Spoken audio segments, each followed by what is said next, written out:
it's Susan with the Carnegie Library, and I'm here with another book review for you. Today I want to discuss the psychological thriller, The Push by Ashley Audrain. I want to read, Kristen Hanna has endorsed this book, and I want to read what she said about it. She says, starkly original and compulsively readable. And that is the best description of this book. Compulsively readable, yes indeed. I read this book in one sitting. I couldn't put it down. I found it so fascinating, and it was like, whew, it was quite the book. This book was a little dark. I want to start out by saying that. There are some content warnings about this book. There's some rather graphic childbirth scenes, which could be traumatic for people, and a lot about motherhood that's pretty heavy. But I did want to start out by saying that, but also that I couldn't put it down. I really loved it, but it is a very dark book. It's meant to be, but sometimes it's hard to read a book like that, but I just kept turning the pages like, what is going to happen? It was like, whoa. So this book is about Blythe Connor, and she is a young woman who had a pretty traumatic childhood. Her mother wasn't really around. She kind of abandoned her, and she kind of has a history in her family of bad mothers. And this book actually flashes back and forth between her grandmother and her mother occasionally. It's not like every other chapter or anything, but you kind of get a sense of who her mother and grandmother was, and it's really sad.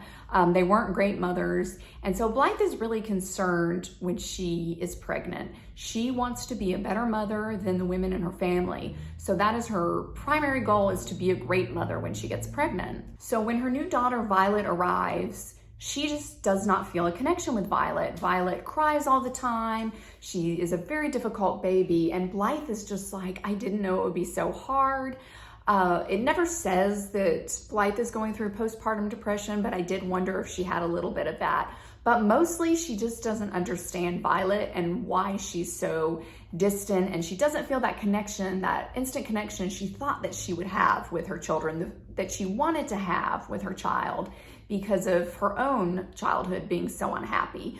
But Violet really connects with her husband Fox, and it kind of hurts her feelings sometimes to see how close they are when she just can't seem to find that same closeness with her as a baby, and then as she continues to get older. And then Blythe starts seeing, as Violet gets older, her doing things that she's like, this is really unusual behavior.